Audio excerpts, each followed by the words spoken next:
Yeah. Very nice. So anyway, one of the top stories this morning, everybody's wondering why Africans are not dying from Covid-19.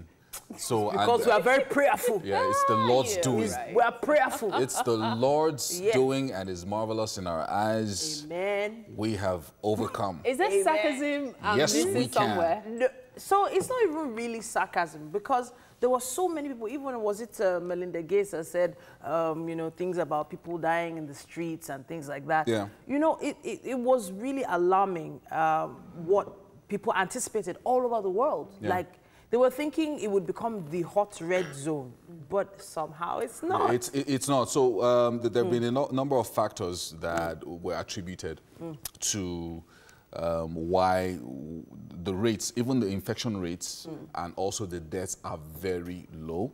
And the major thing is Nigeria's climate. So our climate is, no, I said Nigeria, Africa's climate.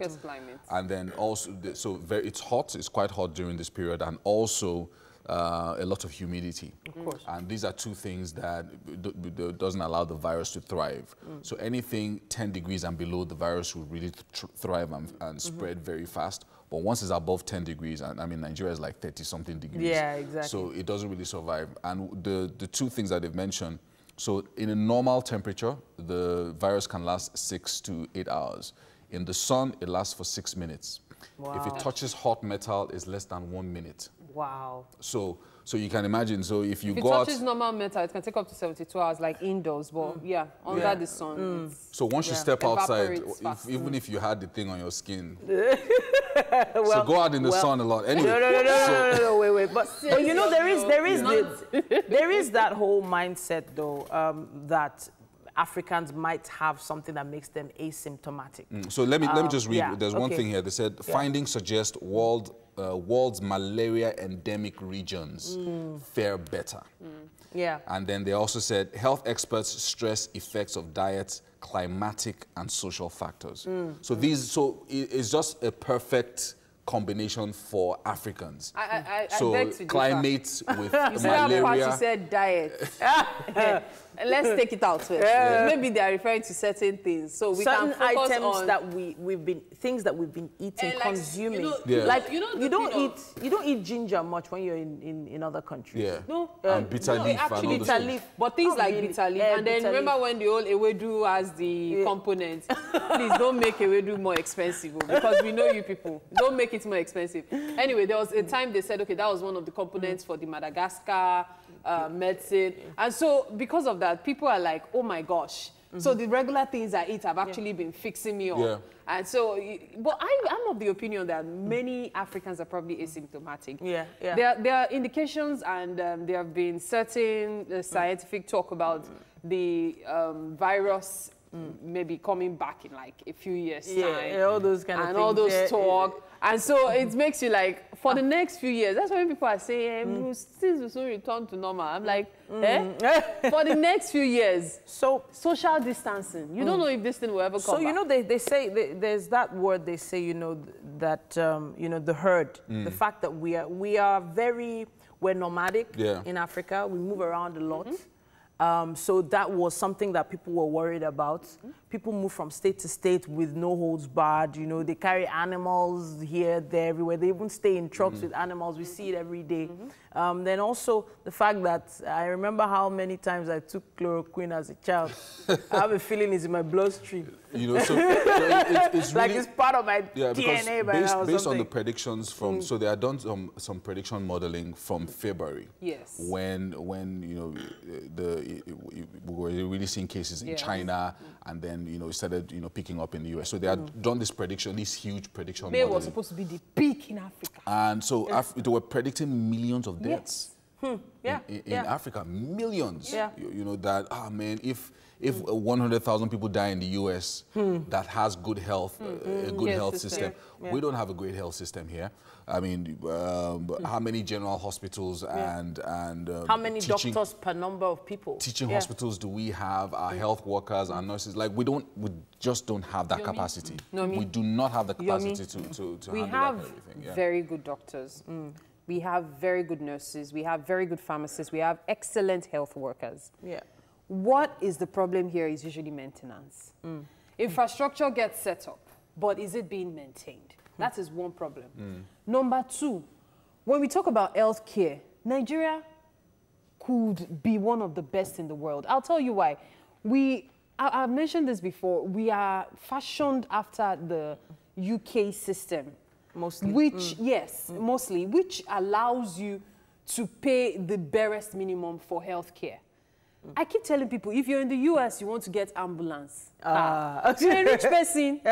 Here, you sit down by the roadside and call 767 or 112. Yeah, and they'll come and they'll even be insulting them for not coming. In the US, $2,500. For an ambulance to pick you up. Yeah. It's in your So insurance. which is actually why it's expensive if they in the lose US. someone in the US in an ambulance, they feel really, it really hits them hard because they're like, wow, this person paid this much to get to the hospital. It must be a really serious illness. Exactly. But in the UK, it's free.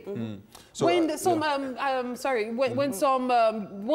of these UK citizens, some British citizens were told how much it costs healthcare in the US, they were like, what? Do they want people to die there? Exactly. But I actually love the fact that you brought that up because the health workers here are actually very skilled. And they work in very tough conditions. Tough conditions where where there's almost no law and order in the average emergency room. You know, in the average waiting room rather. You have queues and queues of people that don't know how to even describe how they're feeling, and people that speak different random languages, and they still end up treating them.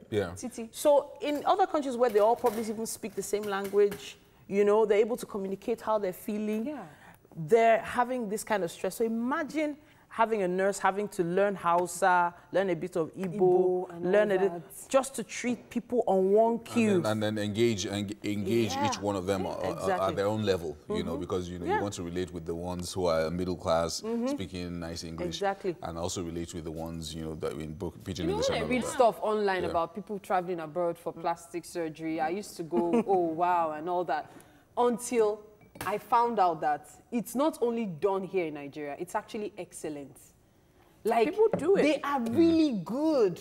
But because of the fear of, let generator not go off while they're doing the surgery, so many people just run out of the country. Anyway, we'll talk about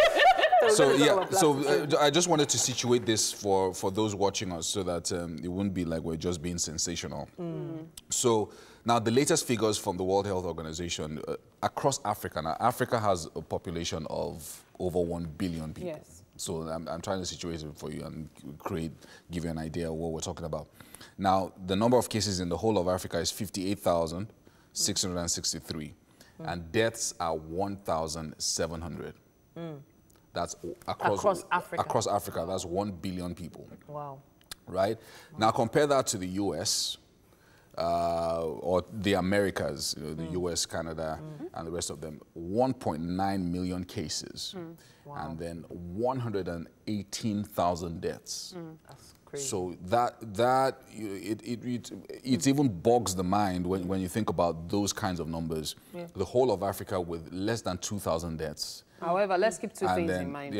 Just as Trump was bragging, one, the US was able to test more people.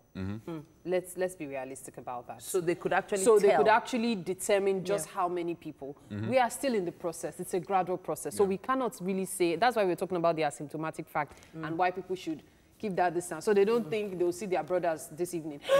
They don't say, you know, they affect Africa. So exactly. So this thing is still a gradual testing process. It's a testing process. And so it's still, everybody still those precautions. So it's very important. Those precautions are still very necessary, especially because of the vulnerable people among us. The elderly. And people with other conditions, opportunistic infections, tuberculosis, asthma, and all of that. It's very, very important that you protect those people, even if you feel healthy. Yes, so it's really, really important. So please, let's take care. Stay safe. Stay home if you can work from home. Okay. We're going to be taking a quick break now, and of course, after this, we have birthday shout out.